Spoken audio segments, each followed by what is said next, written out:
Yeah, we are here to talk to you about a lot of fun handcuff trickery today. I am Deviant from Tool. Along with me also from Tool is Dave Plochet, Dr. Tran, the dashing secret agent, and as a special benefit, we also have Ray, one of our German friends from the sport picking groups overseas.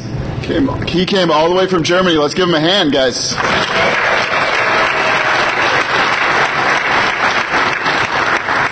We have a lot of good things that we're going to show you, but especially let's get right to our featured speaker first. Okay, hi. I was asked to talk about a few things we did in Europe with handcuffs because there's somewhat difference there. One of the most, I think, funny things actually happened last year at Haar, because the Dutch police, which is the country where the Haar takes place, has a very special kind of handcuffs. This is completely different from all the cuffs you will find in the US, and it has a special key. So it's shaped differently than all the keys you know. And they're very proud of that. And so they're carrying these around all the time, and they were running around on the campground where all these hackers were. And one thing about the key is that they won't sell the handcuff to anybody.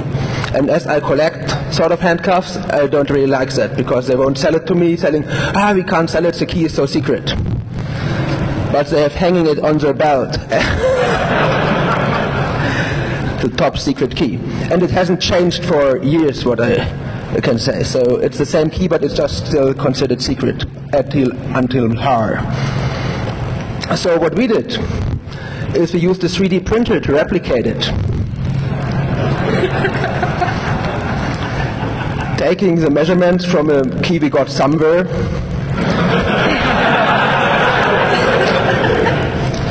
printing it on our 3D printer and coming with a 3D printed key to Haar. So as you saw on the previous slide, we approached the police guys there and like, oh, we printed your secret handcuff key. Can we try it on your cuffs?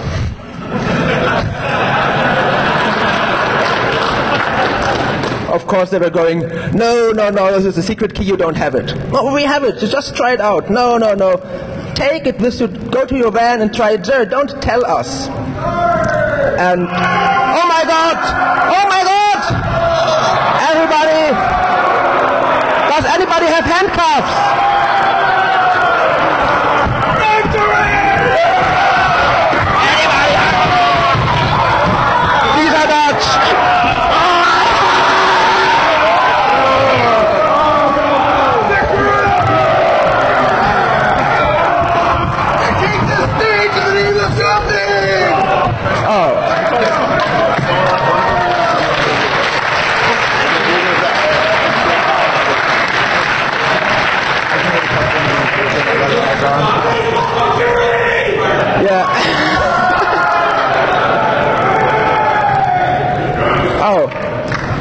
So you see, as you were saying, even the ninjas are afraid of the Dutch handcuffs.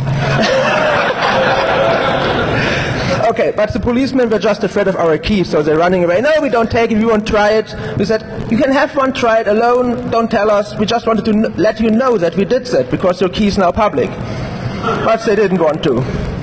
Fortunately, later on, the older one wasn't there, the younger ones didn't know. And we actually were able to try it. And surprisingly, it really worked. Woot!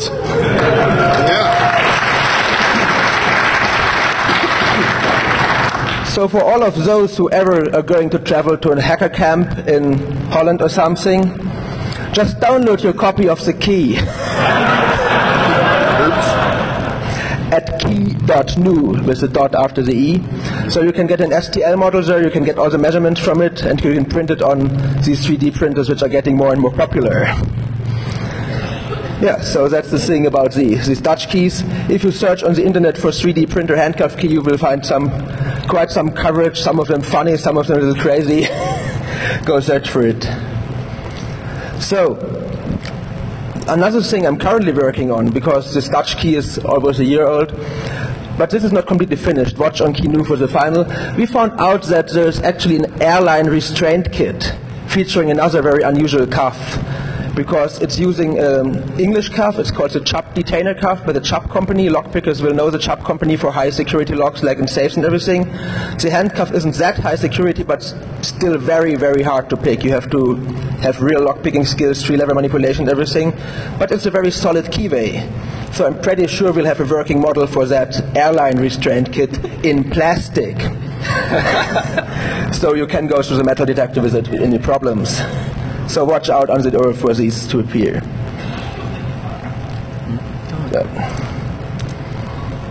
Okay, another thing about the Dutch cuffs, if you happen to be there and don't have the key with you, we have a short video for you to see what else you can do with them if you have high-tech tools like, for example, paper with you.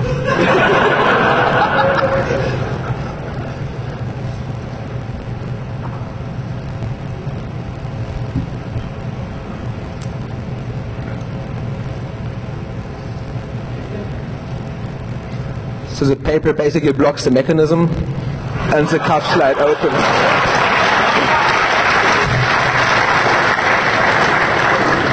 I have to warn you so that this won't work if it's correctly operated and double locked on both hands, so probably try to run away before both sides are double locked. Well, that's an interesting fact, though. When people see that video, they usually say, "Oh, aren't those big, heavily engineered handcuffs? How can you slip out of something with simple as paper?" Well, a lot of cuffs, actually, big, heavy-duty cuffs, their security isn't in their anti-pick resistance or manipulation resistance, like these German cuffs by the Clayuso company.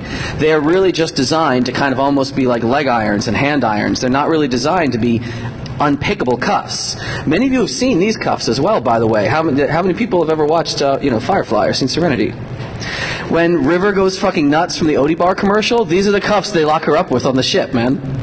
So you've all seen Clayuso Model 13s before. What you've probably never seen, though, is that same kind of a trick, that same sort of a shimming trick.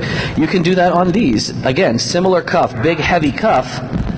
But if you have something like a sticker, do I have a sticker sitting up here? I do.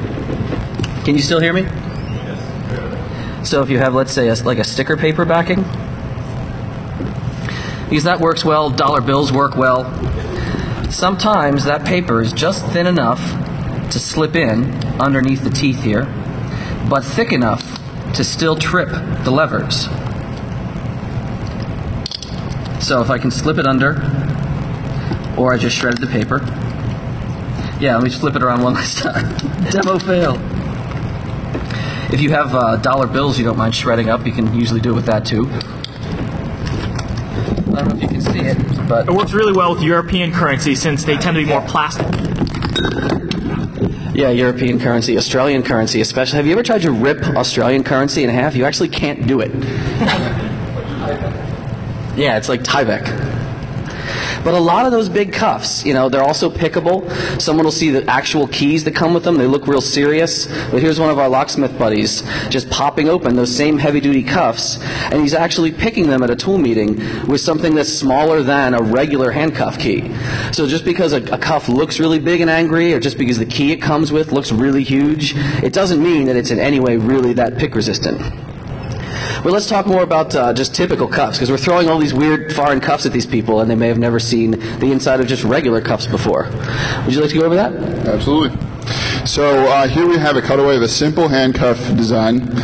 This is the type that will be employed by United States law enforcement, and very, very straightforward. There are not a lot of complex moving parts, and again, as we'll talk further on, a handcuff is not designed to be a high security restraint. It's just designed to keep someone situated while particularly doing transport. Cool. Not many moving parts. You see you've got the ratcheting arm there in blue, and you've got the pawl at the bottom. Both of those have ridges that interlock with each other, and that just keeps it from moving in and out when you have the cuff in, moving outwards, I should say.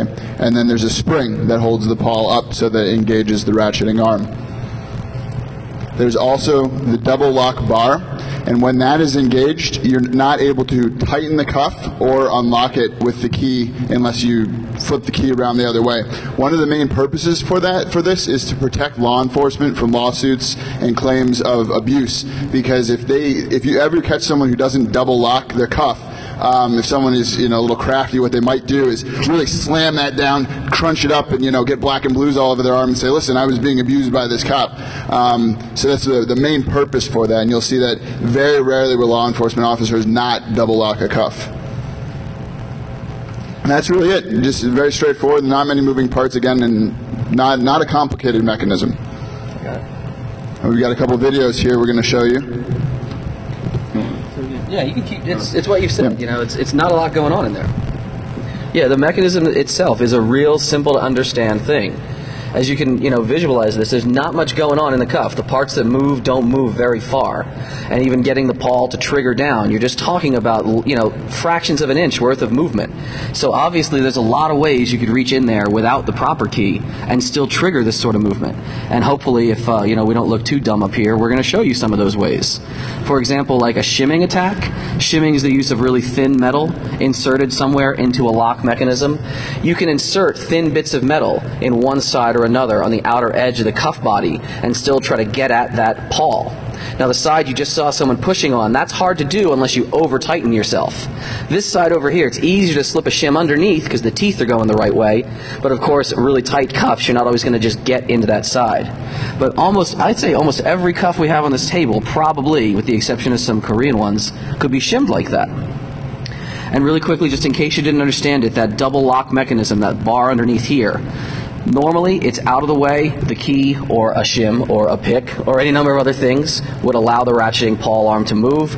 But if that bar clunks over, now nothing can move. The pawl can't move, you can't shim it, you can't even use a key properly. The only way to get in, as Dave pointed out, is to bring a key around the other side. And if you see with our hands out of the way of this next shot, coming around the other way, click, we'll pop that double lock bar out. Of course, there are other ways of popping the double lock bar out, and we're going to come back to that in a second.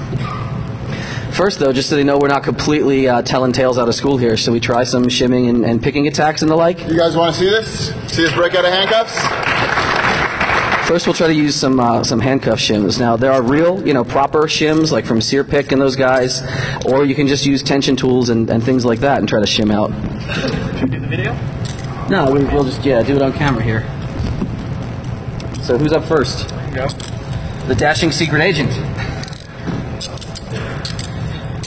Which mic? You just shout. You'll be heard.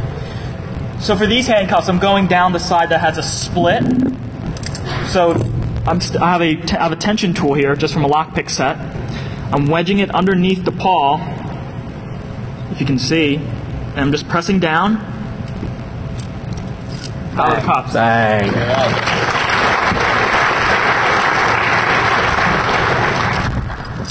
I have some little more expensive cuffs here from the Smith & Wesson company, using a very, very thin standard tensioning tool, and I go the side with the ratchets.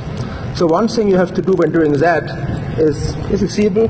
Push in the ratchet a little with the tool. So I'm pushing the bow in a little when putting in the shim.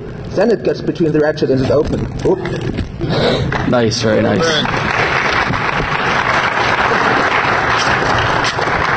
I'm just going for the same thing Robert just did to reiterate, and so you know there aren't any trick cuffs. These, you just go in from the back here, pushing down. This is a standard tension wrench. You can use any bent piece of metal, really. And then I'm just going to push down, and it's open.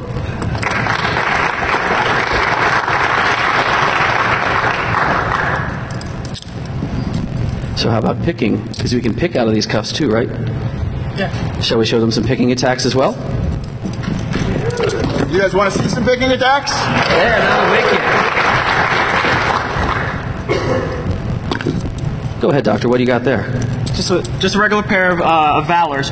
One way of telling which direction you need to pick is looking for the fulcrum where the pawl is going to be pivoting on. So you can actually see the rivet here, right on the handcuffs.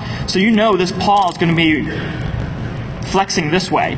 So what you want to do is use your pick tool to just reach in there and just try to press down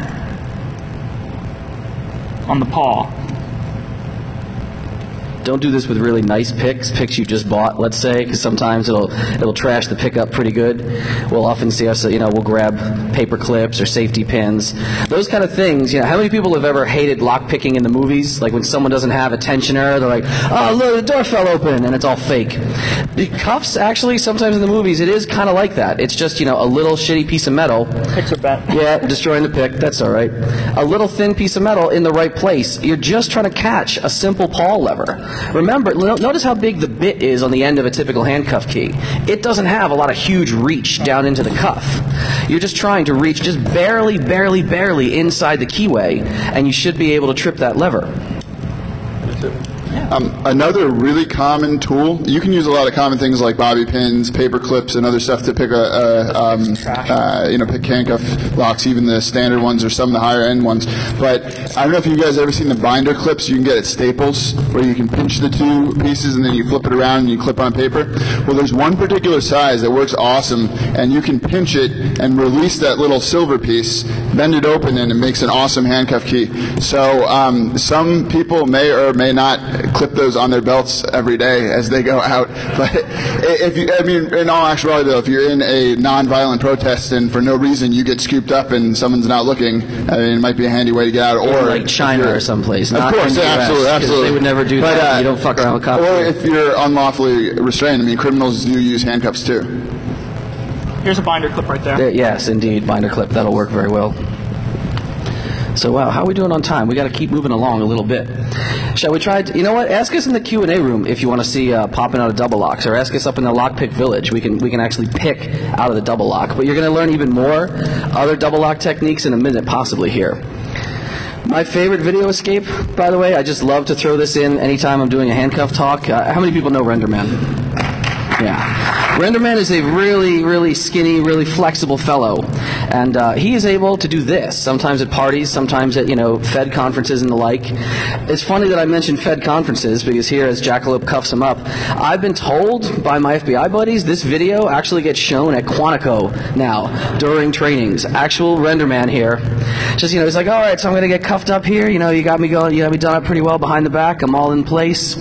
He's like, okay, here I am. Nothing up my sleeves, nothing in my pockets, no special trickery. Just a little bit of light diet, push him up my wrist a little and go zip, zip, zip, zip, zip, wham.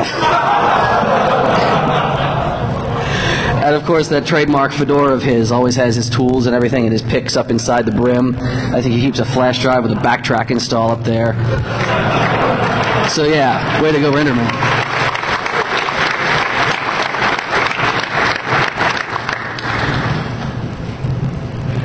So, how are we on time? We're not bad on time. That double lock, though, when we keep talking about how the double lock should be a secondary mechanism that's kind of hard to attack and mess around with, there are some physics involved, however, that can be exploited. Tran, you want to talk some more about that? Yeah, sure. So as mentioned before, the double locking bar is a metal bar that when you use the little post on the end of a handcuff key to push that bar across, that bar will prevent the pawl from moving up and down. You can either pick that open, or you can use a little bit of physics.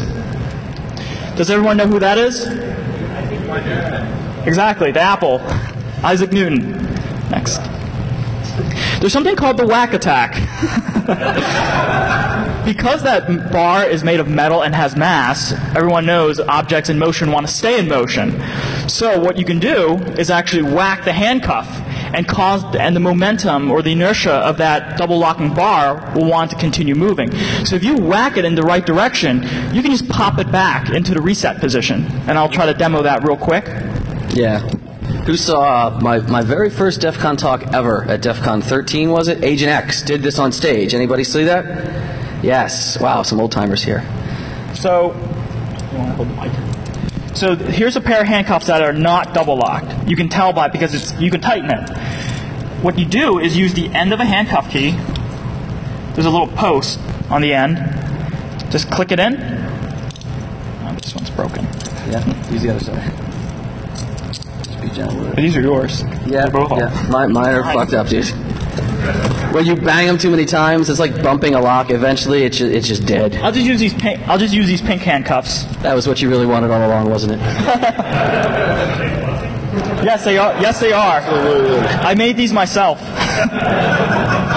So using the post at the end of the key, I just engaged the double lock. The handcuff is not going to tighten at all. All you have to do is smack it against something really hard like a padlock or an anvil or a rock. You know, like the anvil you keep in your pocket all the time. And now you can over-tighten it. Very, very nice. So he just unset the double lock just by smashing down really hard. Physics! It works, bitches!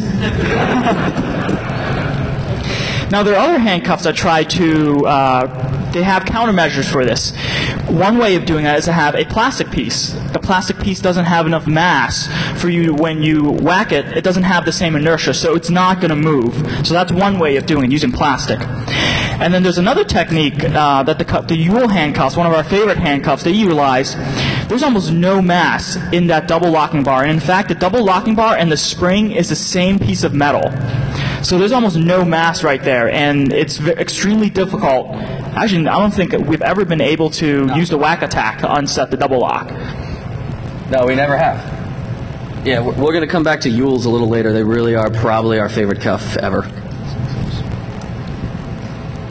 Yeah. Who has seen these handcuffs before, or who knows what a medical lock is?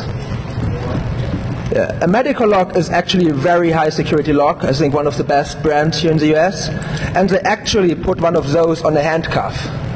So for picking, you're a bit out of luck with those. But as a company, you should be a little careful with on what cuff you put your high security medical lock on. Because what they used here is a standard peerless handcuff, which is basically what we see before. So we have this high-end locking cylinder on it. So here we have again a not double locked cuff. You actually need a special tool to double lock it because they put this clumsy lock on it.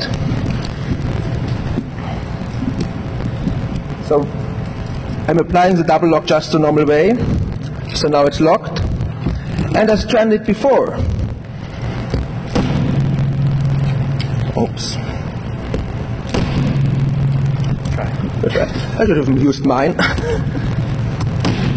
Yeah, he doesn't want to break my cuffs. He can break his own, though. Because that housing is just high-impact plastic. But it is just plastic. You could crack it off. You can use yours. Actually, the ones you have, is that a metal housing on the Desmo one? This is the same design with the Desmo locks. This is a European lock.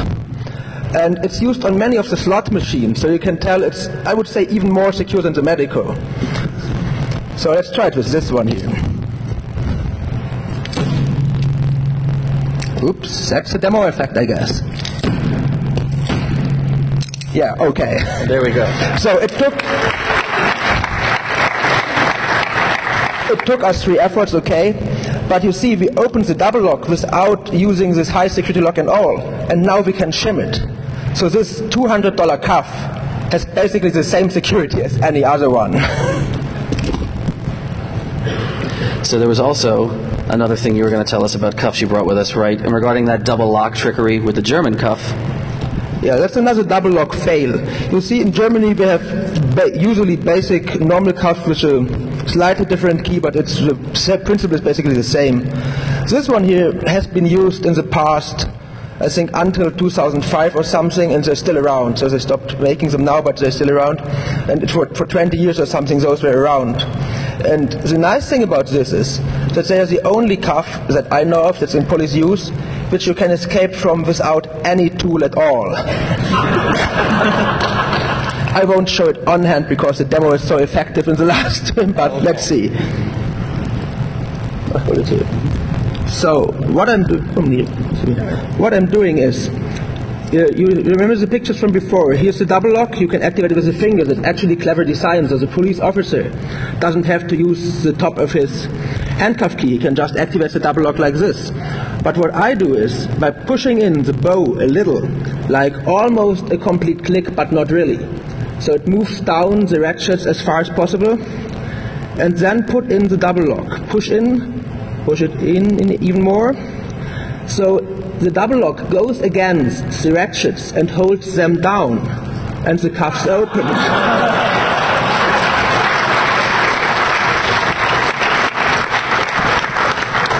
So this, of course, again is possible if the double lock hasn't been engaged before, but the slamming or ramming just works nice on these. So slam them open, use the double lock, and escape without any tool at all. Very nice. Oh, but now they have new ones. Yeah. But don't be too afraid, those new ones, yeah. So skip them. This is a very difficult design. They have a 3-bitted key and they're very expensive and everything, and thought this will be the ultimate handcuff ever. But they had a nice design flaw again. The 3-bitted key is used on the pawls, but it's not used on the double lock, and there's no shim protection. So actually you can open them like the other one. So if you go to Germany and are on, some bad guys have the cops' cuffs, because German police, of course, never would cuff you unlawfully. So don't be afraid too much to go to Germany, either German without a tool or with the normal tools. Do you want to show the one last 3-bitted fail on the Pyeongchangs as well? The next slide? Oh yeah, and we have another fail, because I think you will be talking about the Pyeongchangs with the 3 pawls, the normal ones. But they also make a very good one, which even is better than the German 3-pawl one, because it has the sheets of metal reaching up to the bow. So you can't shim it, because there are 3 parts. You need a 3-bitted shim, and who has a 3-bitted shim who can improvise one in seconds? But one nice thing we found out, I think 2 years ago or something, and published it on the Congress as a 0-day exploit for handcuffs. I think that in Korea they still don't know it, because they don't watch our videos.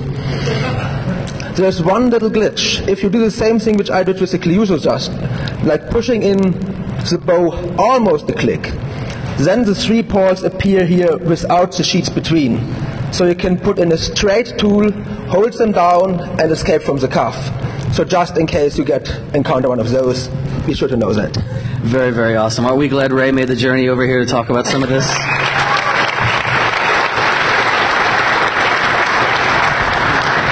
So if all these techniques for having, better cuffs kind of fail, how do they make, how do police around here try to deal with the idea of, I want a better quality cuff?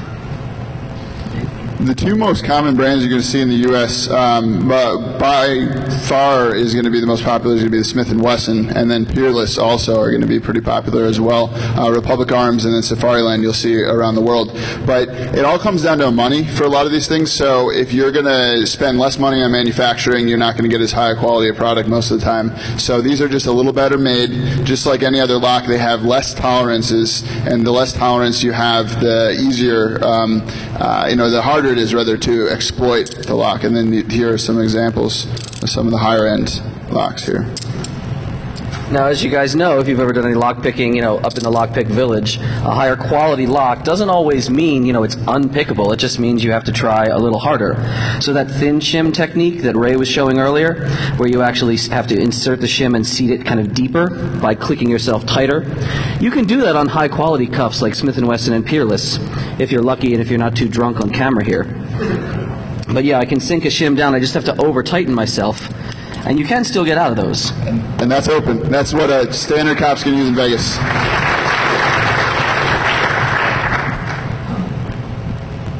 So if even those sort of techniques kind of fail, if the idea of, we'll just make it tighter tolerance, if that still doesn't buy you complete protection, if someone knows any of these tricks, what do they actually do in reality to make a standard cuff better? Well, usually what they wind up doing is putting multiple pawls in. Ray had touched on this a second ago. Do you want to shim or key me out of that side? Because I'm feeling kind of like a douche up here. So putting in multiple pawls, like Dave could reach in and pick this right now, because again, it's a heavier cuff, but it only has 1 pawl. This kind, so like a Hyatt's brand or an ASP, a Chicago handcuff, can you guys see that? There are actually 2 pawls in there. Now you might be able to shim that, thank you, pretty effectively, but you can't reach in with like a pick or a paper clip or something like that. You might trip 1 pawl, but not the other. And the same thing is carried even further with other brands that use like triple pawls. A lot of Hyatt cuffs from the UK have these, the Pyeongchangs from Korea. So again, multiple pawls trying to reach in, hitting some, you might not hit all of them. The Yules, Tran, tell them just about how badass the Yules take this. So we mentioned that just because you have multiple pawls makes it harder to pick, but doesn't necessarily make it harder to shim. Well, the Yule handcuffs, they went completely crazy with this design. They basically put a metal metal blade in between the shim, so you would need a split shim to get in there. They went even further. They have these flanges that crimp over and these ridges. So even if you had a multi-tipped shim, those flanges will direct the tips of those shims against a ridge or an edge. The shim you stick in there will never reach those pawls. And also, that metal blade going down goes through the entire body of the handcuff too. So your key has to have a split in it to be able to reach around through the blade. Yeah, the Yule cuffs, they're some of the nicest we'd ever seen. And for quite a while, we couldn't get out of them. None of our friends could get out of them. Even like CP and the 949 guys, who are usually some of the nicest handcuff people you'll see, like banging around parties with a bunch of cuffs on their arms. They frustrated these guys too. We didn't think anyone was going to be able to pick or manipulate their way out of Yules.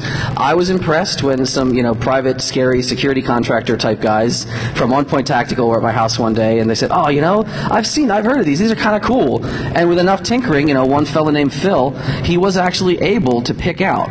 Now, he wasn't wearing them at the time, but it was a wonderful proof of concept where he said, all right, I've got this, bent piece of paper clip, and he just had to size it right, and he got that to reach in around the blocking blade and trip both levers. So we were like, yeah, whoa, we were all impressed, and let's celebrate, woohoo! So way to go, Phil. Now, it's not a crazy high-tech attack, but it's definitely one of the coolest things, I didn't think that would be possible, and that's why it pays to have really scary friends who are willing to just try it. Be like, no, fuck it, I'm just going to give it a try anyway. And sometimes you wind up with a cool attack like that. Now, I should point out, Yule takes it even further with their Pro Series, their Deluxe Series. In addition to having really nice silicone lining around the inside, so you don't need the fuzziness if you want to have some fun with these. They also, have a much tighter keyway. It's at a canted angle. If you're wearing these proper cuffed, palms out, there's almost no way you're going to get into that tight keyway. They have major shim protection now. They've even added basically what we call a crushing wheel.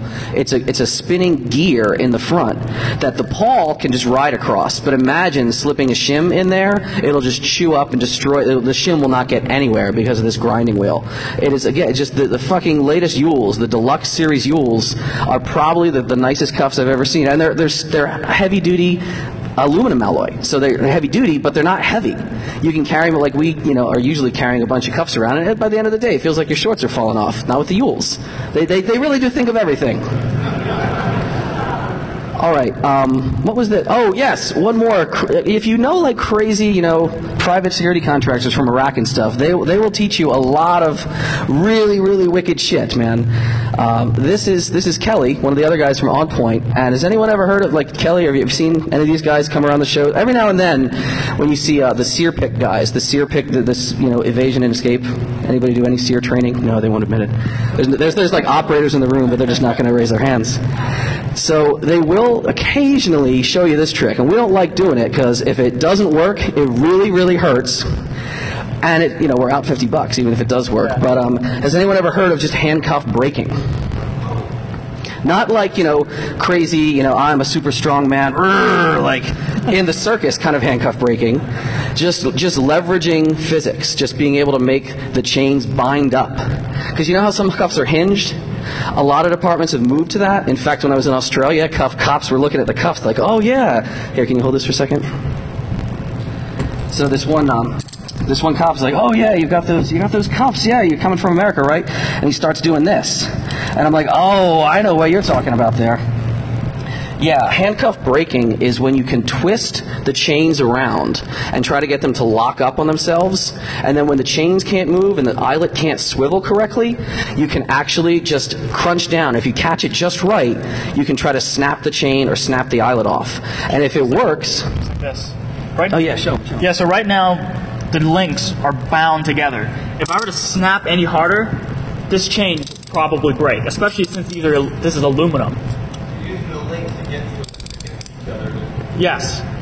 And depending on the model of cuffs, they may bind differently. Sometimes, on some cuffs, the links will even loop over the eyelet, which makes it even easier.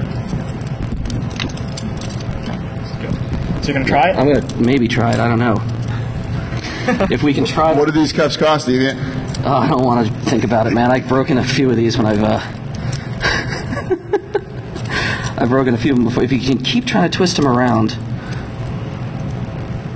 They're almost in a spot. No. What I did, you know, like in baking shows, where like, there's one I made earlier. What guys will do, if you go to the sear pick table, these diamond saw blades, these like little diamond file here, if you go inside the chains and you rough up the chains, you can sometimes get them to bind up on themselves. And I'd really like, maybe if I can do it in one hand. Let me try it one-handed here. Yeah, pick me out of one side. Because I don't want to sit here twisting them all day. All right. So the idea is to get the chain up on itself. If you can get the chain up on itself and not let it twist around any further, I can just kind of manually swing it into position almost.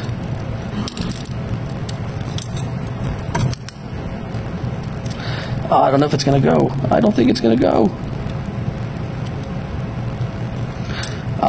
Want to keep talking while I just keep trying to fuck with this over here? I want to try it.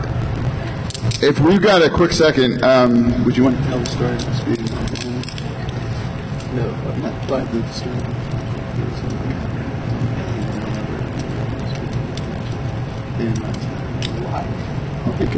Okay, I've got it to twist around, and if I really don't want to hurt my wrist here. And they're open!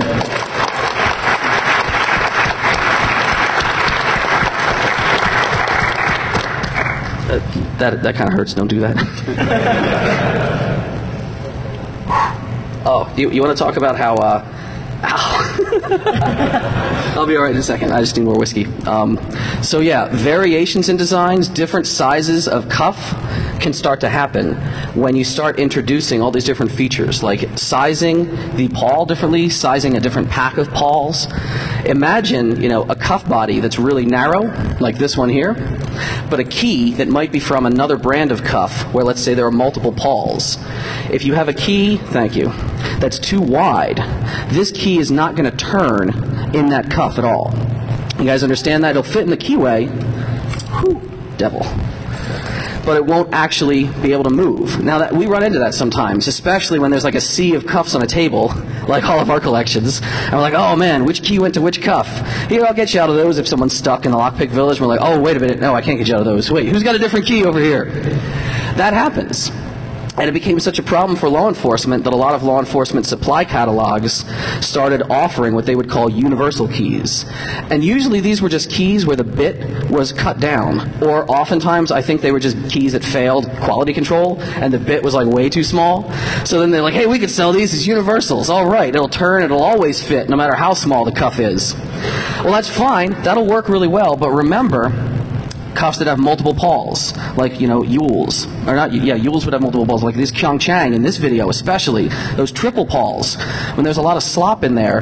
Can you guys see this? This is a universal key trying to operate the Kyung-Chang, and it's catching some of the pawls, but not all of them at different times. So some go down, others don't. So it's probably not going to release these. And sometimes it can even, it'll slip like in between the pawls, or slip on, and then it'll like eat the key. That happened like 2 years ago. This poor kid, we're trying to close up the lockpick village, and he comes up to me, he's like, hey man, can you help me out? I'm like, oh sure, man. He's like some 12-year-old kid, right? I'm like, yeah, oh, you got stuck in those? Yeah, you need to be shown how to get out of them? He's like, no, I was in your lesson, you guys showed me. I'm like, oh, what happened? It's like, well, you know, I tried this key and the key won't move, nothing will move. And I went, oh shit. So yeah, he didn't have to go home with them on his arm. We eventually like snapped the key off and then put a new key in.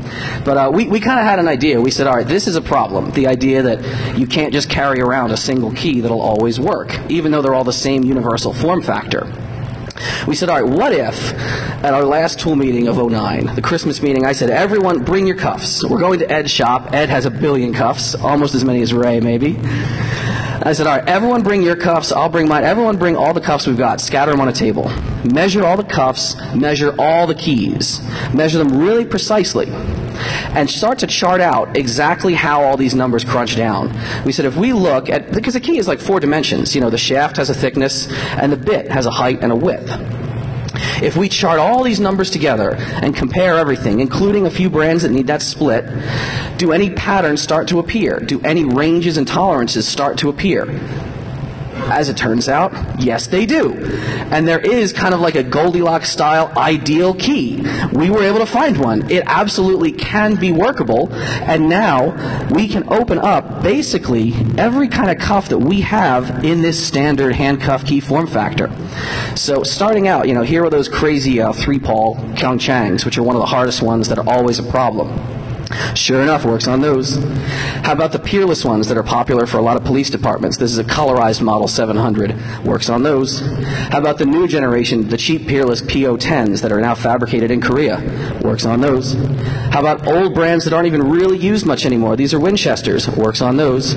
I think this is a pair of maybe Chicago Cuff Company cuffs. Bang, works on those. Here is a pair of Smith & Wessons. Again, another really popular one. Here's the cheap little Valors. The Valors that are such a pain in the ass that no one likes to work with, I think we have a pair of one of the Korean Yules just there. South African company, Republic Arms, works on those. Next beyond that, I think, is the British by RBS. No, I'm sorry, this is the ASP, used by a lot of tactical teams. ASP cuffs, works on those. British cuffs from the Hyatt's company and the RBS company. Hyatt's has now become Safariland, based out of the US, works on those. Does it work on the Scotland Yard RBS rapid cuffs? Yes, it does, works on those. We just kept going down the line, and even Ray now giving us some German police issue cuffs, works on those. It works on everything, and now, if you want to have one, well, this is the key.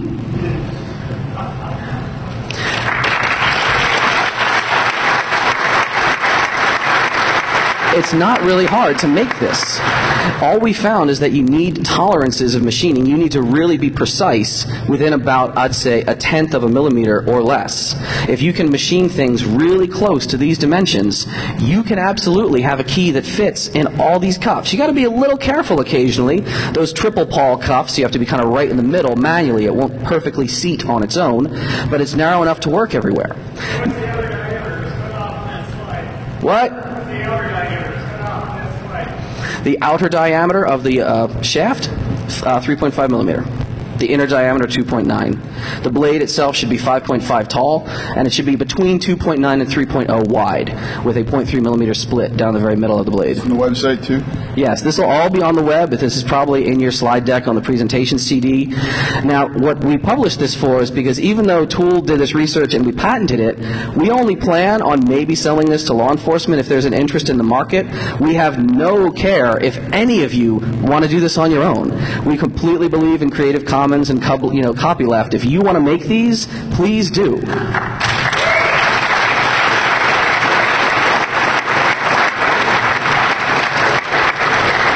If you want to make these and you want to come up to the Lockpick Village, we have a ton of a certain type of key that is ideal. If you look at this chart and start saying, all right, I need a key that's this wide, this tall, with these dimensions, immediately some keys get knocked off the list because they're just not the right starting dimension. They're too big, or I'm sorry, they're too small in some ways. Ultimately, the Kyung-Chang and the Smith & Wesson key are the only real suitable candidates for getting this key to be, something you could shave down. But look how much metal you'd have to take off the Kyung-Chang compared to a Smith & Wesson. Really, the Smith & Wesson key, the new style Smith & Wesson key, is freaking perfect. You have to narrow the bit slightly. It's already the right height. Then you drop a cut down the middle of it, and right there it is. We have these Smith & Wesson keys up in the village. We brought our calipers, we brought our Dremel tools, and just freaking go at it. Make your own and then try it in like every one of these cuffs that we got here and see if you did a good job. And if you want, you can take one of these home from DEFCON this very year.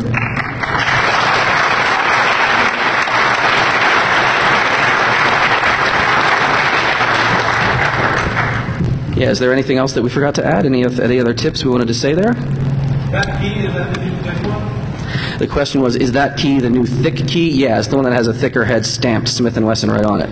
I want to add that be careful with handcuff keys. Some states they're illegal to have if you are arrested. If you're arrested and have a handcuff key on you, you have to tell the police officer you have a handcuff key and have to take it away, or it's an automatic felony. Yeah, Florida. Florida's one place you will become an automatic FARC headline. I think we have 5 minutes for questions. Yeah. So we even saved a little time for like 1 or 2 questions here, and then we'll go into the Q&A room and follow it up and do a lot of hands-on. Yeah, man. The key with the split that you download there, I don't understand how that works with triple paw. The question was, does the split key, how does that work with the triple pawl? It's the split is small enough that you're never going to like lose the middle pawl through the split, so it functions just as a wide enough bit to be able to trip all three pawls if you center it. So you'll barely be catching the edge of the outer pawl, and the middle pawl is just hit by both sides of your split bit. Yeah. He was thinking about the 3 pawls with a blade, but this is only this one Pyeongchang I showed earlier. This is blades. It won't work on those, but these are not used.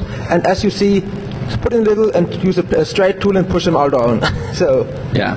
And like the ASPs that you need a split, you need the cut in the ASPs, you need the cut in the Yule, but our key works in those. Yeah, ASP has a 3-pawl one without blade and a 2-pawl one with blade. So it works in both of those. Yeah, it works either way.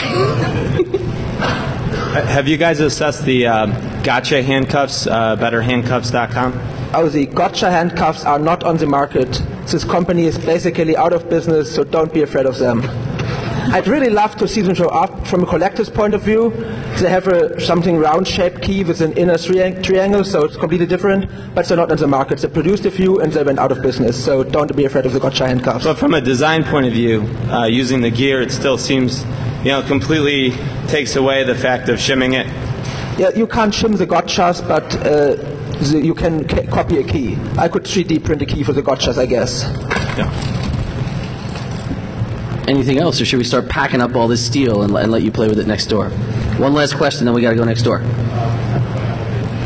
What type of Dremel bit? I found that the wheels, those little brown wheels that snap and break all the time, they're too wide.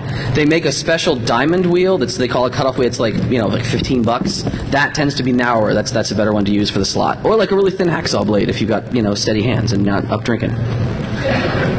Is that it? Are we good? Going next door? Okay, we're going to go next door. Thank you very much.